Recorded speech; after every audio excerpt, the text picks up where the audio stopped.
पालघर जिल्ह्यातील तलासरी तालुक्यातील अपेक्षा हॉटेलच्या परिसरात मोठ्या प्रमाणात साचलेल्या कचऱ्यामुळे नागरिक तसेच ग्राहकांच्या आरोग्यावर गंभीर परिणाम होण्याची शक्यता निर्माण झाली आहे।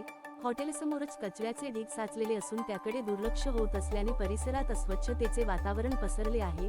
या कचऱ्यामुळे दुर्गंधी वाढली असून येणाऱ्या जाणाऱ्या नागरिकांना तसेच ग्राहकांना मोठा त्रास सहन करावा लागत आहे। याशिवाय हॉटेलमधील बाथरूममध्येही असह्य दुर्गंधी असल्याची तक्रार ग्राहकांकडून केली जात आहे। परिणामी ग्राहकांमध्ये नाराजीचा सूर उमटत असून हॉटेलच्या व्यवस्थापनाबाबत प्रश्नचिन्ह उपस्थित होत आहे। आरोग्याच्या दृष्टीने ही परिस्थिती धोकादायक ठरू शकते।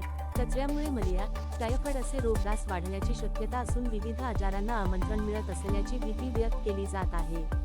स्थानिक नागरिकांनी संबंधित प्रशासन व हॉटेल व्यवस्थापनाने तात्काळ दखल घेऊन परिसर स्वच्छ करावा तसेच स्वच्छतेची योग्य व्यवस्था करावी अशी मागणी केली आहे। अन्यथा तीव्र आंदोलनाचा इशारा नागरिकांकडून करण्यात आला आहे।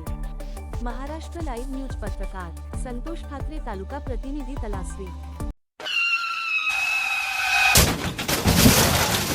आता गाडीवर मोबाईल नंबर नाही तर इमर्जन्सी QR कोड लावा, जे तुम्हाला अडचणीच्या वेळी मदत करेल।